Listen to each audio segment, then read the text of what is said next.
Hello everyone and welcome to Journey with the Kellers. My name is Amanda Keller and today of course we are back in the Keller kitchen. Now before we get started I just want to apologize ahead of time. I actually scratched the cornea in my left eye here, so if you see it watering a lot I will try not to let it do that too much, or me squinting a lot. It's because, well, it's watering because it's healing the scratch, and I'm squinting because I can't wear my contacts and I haven't had glasses in I don't know how many years now. So we're basically kind of going with being able to see, but not very well. So just stand by me for a little bit if I have to do those things. I hope it won't interfere with any of the video stuff. Shouldn't, but just in case, I'll apologize for that ahead of time too. Okay, so today we are going to be working from, I don't know if you say this is Tartine or Tartine cookbook. This is actually a cookbook from a bakery in California that's supposed to be really, really popular and famous. And today we are making their banana muffins with variations. So these look really good. It also says that this muffin is gluten-free. So that's really awesome. Okay, so basically beforehand what you're going to want to do, one is you are going to need to ripen 2 bananas, because this does have banana in it. Usually they're ripe. So you want to have 2 bananas ripe and ready to go. The other thing that you're going to need to do is there's something in this which I had never heard of. It's called crème fraîche or fraîche. And basically it's a very like, I don't know, fluffy kind of cream. I think that comes from like France or something like that. I can't find any of that locally. Now, if you would like to make it, you can make it by mixing buttermilk and heavy cream together. It's like a cup of buttermilk with 2 tablespoons of heavy cream or something, or 2 tablespoons of buttermilk or something like that. I'm sorry, it's a cup of heavy cream with like 2 tablespoons of buttermilk, and then you let it sit for 12 hours at room temperature, and it's supposed to make this same thing. I didn't have time to do that, so I am substituting today with sour cream, which it says is the best substitute for it. Won't be the exact taste, but it's pretty close. Okay, the other thing that you need to do is you need to melt 6 tablespoons of butter and then let it cool back down to room temperature. And then you also are going to need 3/4 of a cup of butter warmed up to room temperature. So about 1.5 sticks of butter sat out to get up to room temperature. Okay, so the first things that we're going to do is make the crumble. And so what you're going to do for this is you're just going to pretty much put everything in the stand mixer, correct? Let's see. Oh, except for the butter. Okay. Okay, so first we're going to put in, let's see, 1 2/3 cups of rolled oats. Okay.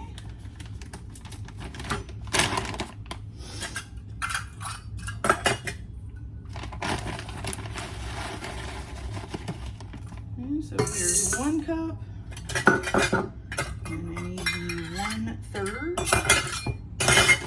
and we have 1 1/3 and 2 1/3. There we go. All right, the next thing you're going to need is 1 2/3 cups of almond flour.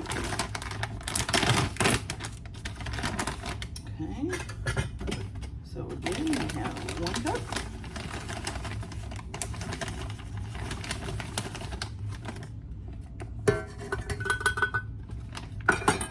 Where's my 1/3 go? Here it is. And then 1/3 and 2/3. Okay. All right, then you're going to need 3/4 of a cup of sugar.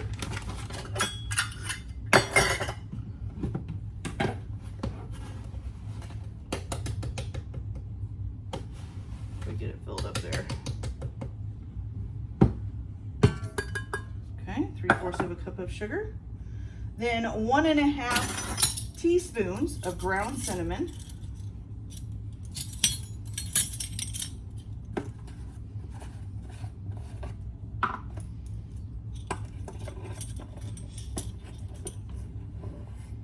oops.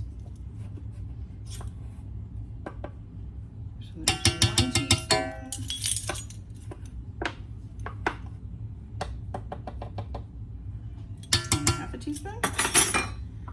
And then along with that, you're going to need 1 teaspoon of salt.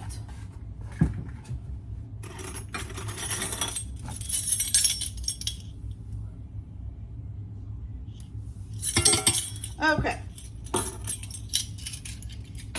So you're going to combine these together. Make sure this is locked in. Put that in, mix it up a little bit.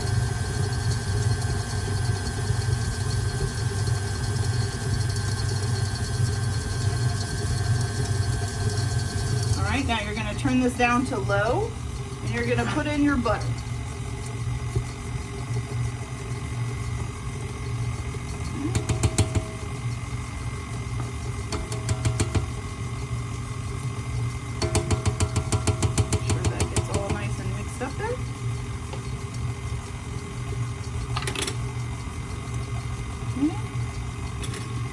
We'll shut this off for a minute and scrape down the sides. We don't want the butter sticking to the sides, especially where I poured it in.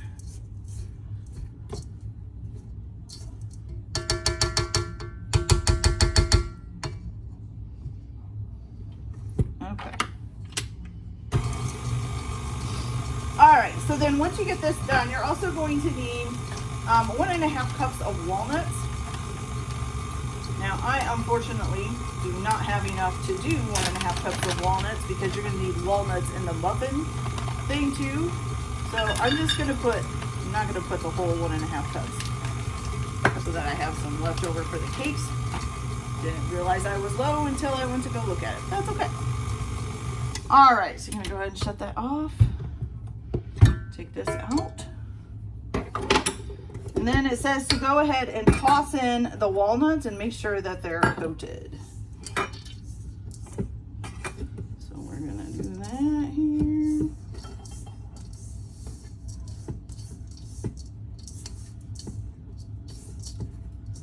Okay. Then you're going to take a baking sheet. And I am going to put some parchment paper on this just to make sure. No, we may not need to, but I'm going to do it anyway. You're going to dump this onto a baking sheet and kind of level it out a little here. Spread it out. Okay. All right, then once you get that spread out, you're going to go ahead and stick this in the freezer for about an hour. Okay, so once it gets close to this being frozen for an hour, I'll be back and we'll make the actual cakes, and then we'll be back to cook them and see how they taste. So I'll be back in a little bit. All right, you guys, so we're back. It's been about an hour, and that's actually pretty getting frozen, and we'll bring it out here in a little bit when we're done with everything.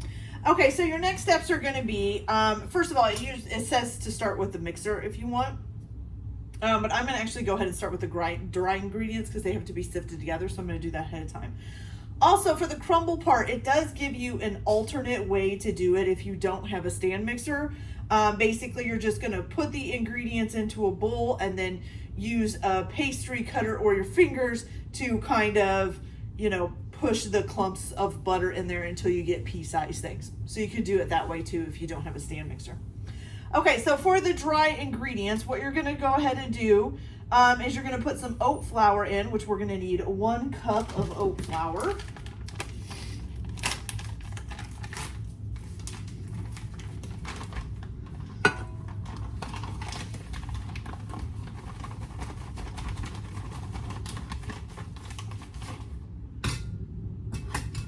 Okay, 1 cup of oat flour. Then you're going to put some almond flour as well, and you're going to need 6 tablespoons of almond flour.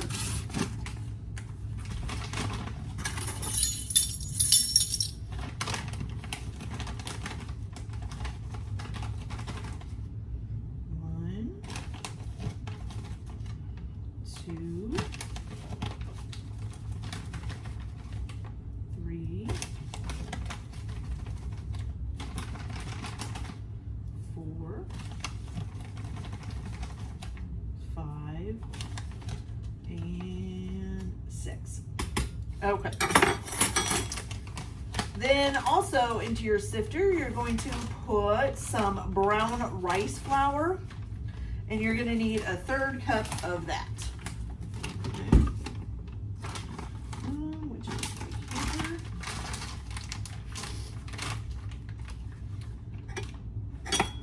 Third cup.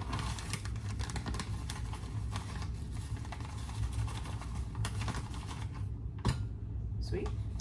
Okay, and then, is that it? Oh, nope, you're gonna put the baking soda, salt, and cinnamon in here. Okay, so we need 3/4 of a teaspoon of baking soda.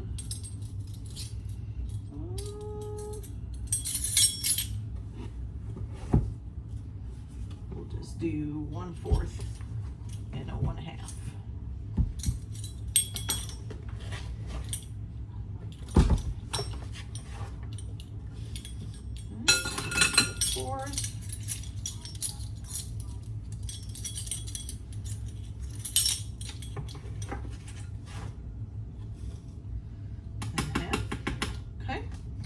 And then you're gonna need a 1/2 teaspoon of salt. Oh, which is in my fingers.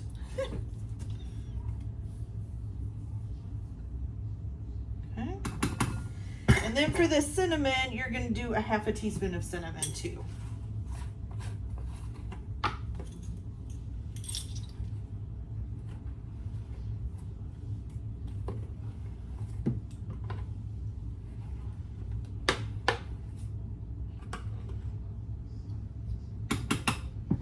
All right.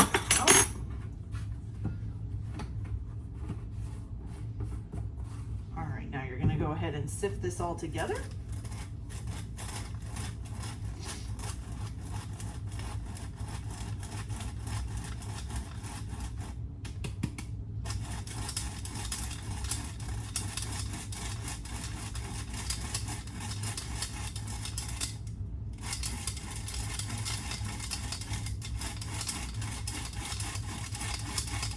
Almost there. Got it. Okay. All right, so that's your dry ingredients for this. So for your wet ingredients, you're gonna go ahead and use your stand mixer again with the paddle attachment. And to this, we are going to do, okay, so you're gonna take the softened butter, which is 3/4 of a cup of butter, which is about 1.5 sticks of unsalted butter, and it should be at room temperature. You're gonna take that.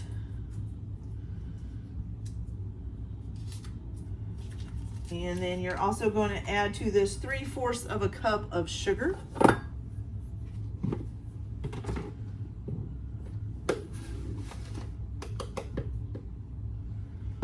All right, and you're gonna cream these together until they get fluffy, okay? On about a medium speed. Let that kind of cream together here. Oh, wash my hands.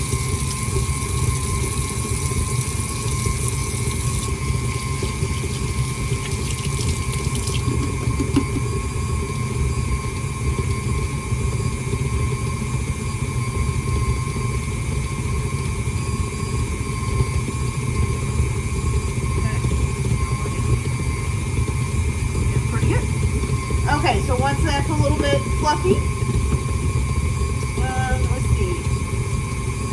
It says it'll take about 2 minutes, so we'll give it a 2 more minutes.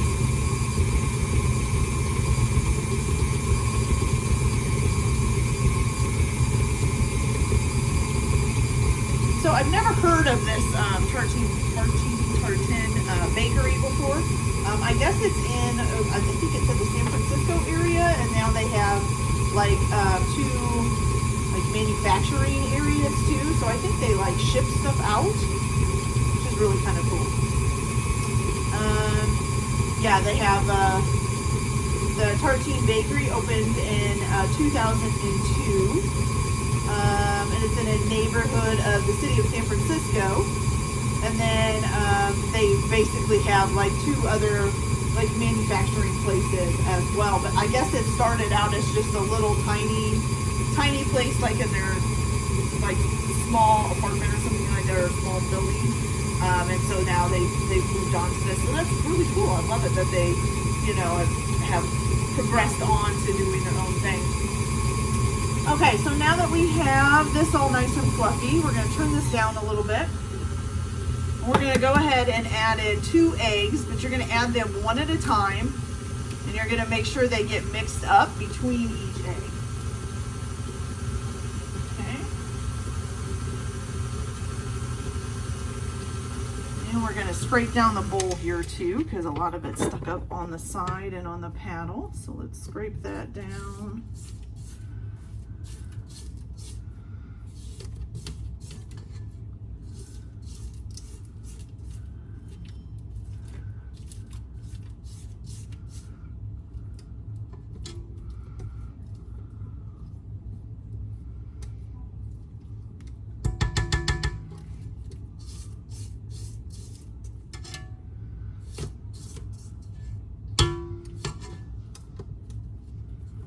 Okay, that all done. Lock that back into place. Turn this back on. Make sure that first egg gets mixed in there real good. Looking good. All right, and we're going to take our second egg and put it in there. Same thing, make sure it gets mixed in.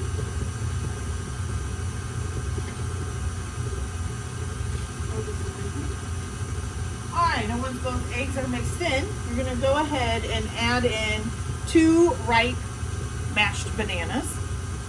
Okay.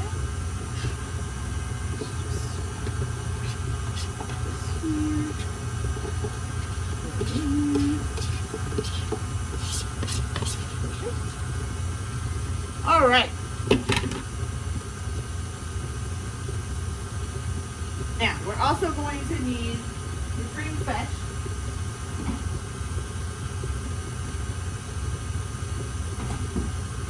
So like I said, we don't have cream fetch around here. Sometimes they say you can find it in specialty stores and stuff. So I am using sour cream as a substitute. If I can get this sour cream open. Wow. And though sour cream does work for what cream fetch is, it's not exact. But you know, we just have to do the best we can. And of course, get the plastic off. Oh, hate it when they don't put a tab on.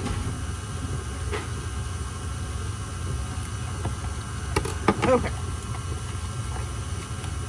I got more sour cream on my fingers than I did anywhere else trying to get that open. Oh.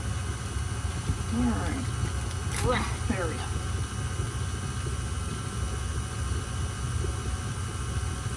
Both the hands here. Alright, and so for this, we are going to need 1/3 cup plus 1 tablespoon.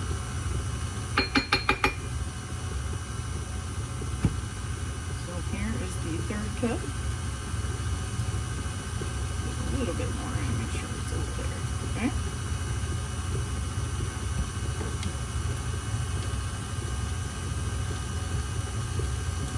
Put that in.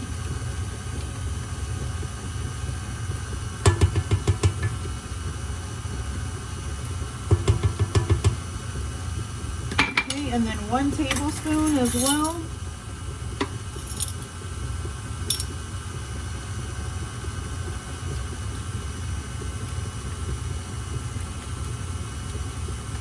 Okay. Now I'm going to go ahead and scrape down the sides again one more time just to make sure we've got it all in there before we add the dry ingredients. Oops.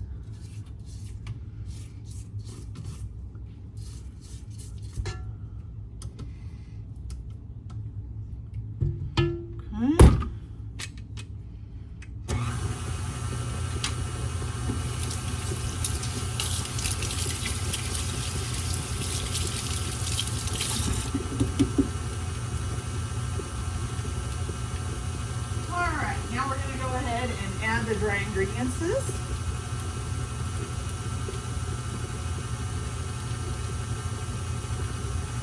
You're going to turn this down to a low speed.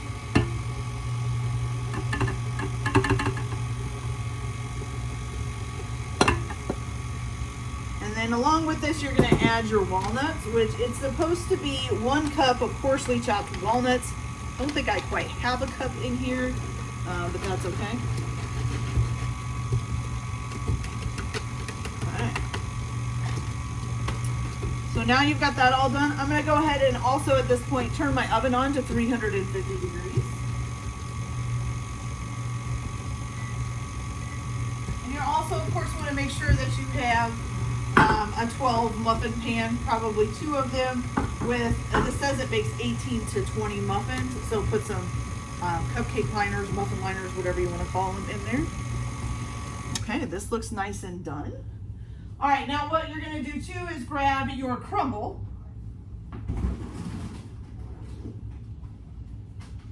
Which is hopefully frozen. Okay, you move this out of the way. And with the crumble, you're just going to take it and kind of break it up into chunks. I don't know if that's really going into chunks.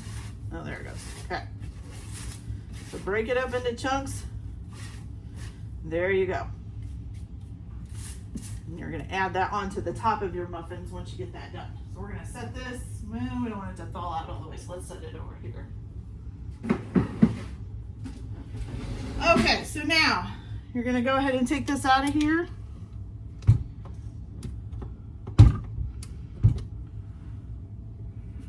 Scrape off your paddle.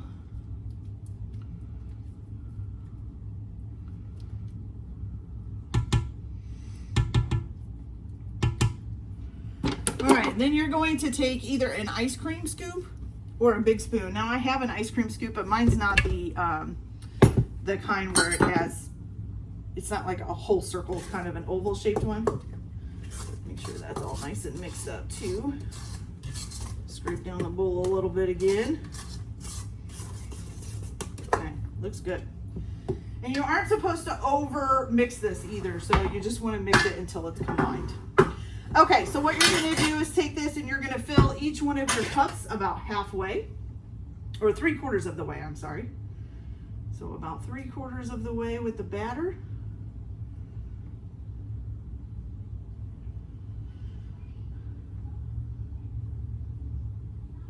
And then once you get that 3/4 of the way, you're going to take some of your crumble and you're going to fill the rest of the cup up all the way with crumble. Okay. And there you go. All right, I'm going to go ahead and get these the rest of the way filled up. Then I'm going to pop them in at a 350 degree oven for about 25 to 30 minutes. It should say that the tester inserted in the center of the largest muffin comes out clean. Once you get it out of the oven, you're going to cool them on a wire rack for about 5 minutes in the pan, and then you're going to remove them from the pan and completely cool them on the wire rack. Okay. So, and then once these are all cooled, you can store them well wrapped at room temperature for up to 4 days. Okay. Now, the other thing I want to talk about before I cook these is that this also has variations where you can kind of change up the recipe a little bit. So you can do a summer berries variation, which you would take out the half a cup of, you would take out the bananas and add a half a cup plus 2 tablespoons of applesauce, and then add 1 pint of fresh blueberries or raspberries. So you can do that variation. Or you can also do the autumn apple variation, which would be you would switch, take out the bananas again and add a half a cup plus 2 tablespoons of applesauce, and then 1 cup of peeled and grated apple or pear. Okay, so you can do a couple different variations on this muffin. I love bananas, so that's why I'm doing it. All right, so I'll go ahead and get this continued, and then we'll be back to try them once they're cooled off. So we'll be back in a little bit. Okay, you guys, and we're all finished. So look at these beautiful muffins here. Look, I'll give you a close-up of this one. Looks delicious. For a gluten-free muffin, it smells pretty good. It smells almost exactly like a banana muffin. All right, so let's try one of these here. See how it is. See what we got.